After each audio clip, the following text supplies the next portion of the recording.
If your Optus modem is stuck on 4G backup, it means your primary NBN connection has failed, and the modem has switched to the slower 4G mobile network.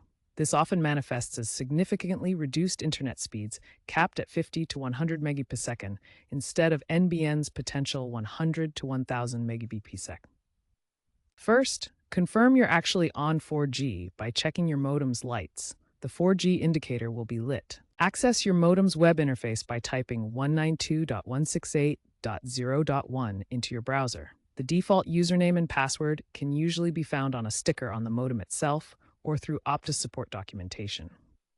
Once logged in, check the WAN status or similar section to see if it reports NBN link down or a similar error. Common causes include physical issues like loose cables connecting the modem to the NBN NTD, ISP-side NBN outages, or software glitches, preventing the modem from automatically reconnecting to the NBN. As of 2025, firmware bugs account for about 15 to 20% of these issues. Start with the basics. Power cycle your modem and the NBN NTD by unplugging them for 60 seconds and plugging them back in. Check all cable connections between the modem and NTD to ensure they're secure. If the issue persists, access the modem's web interface. Navigate to the WAN settings or Internet settings section.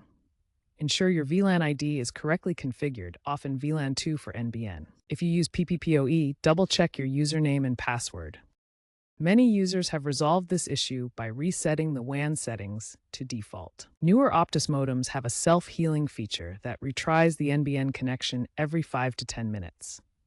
If manual steps fail, contact Optus support. They can remotely diagnose the issue.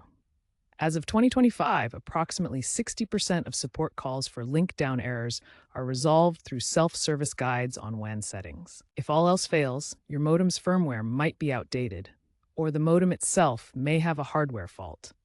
Optus may need to replace the modem under warranty.